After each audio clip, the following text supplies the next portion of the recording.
Penyanyi Nubahan meminta peminat untuk menghormati perpisahannya dengan Dr. Afifah Hidayah Ahmad Taufik.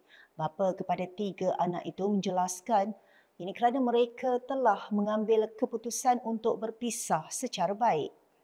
Nubahan dalam kenyataan dengan rendah hati memohon agar semua pihak tidak membuat sebarang spekulasi atau andaian tidak berasas mengenai punca perpisahan mereka. Langkah perpisahan yang dia ambil merupakan perkara peribadi dan berharap ia dapat dihormati peminat demi menjaga maruah dan privasi kedua-dua belah pihak serta anak-anak mereka.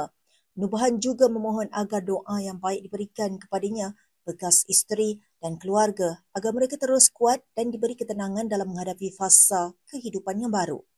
Kes penceraian Nubahan dan Dr. Afifah Hidayah masih belum selesai selepas Mahkamah Rendah Syariah Sepang menetapkan tarikh 2 Disember depan untuk perbicaraan pertama.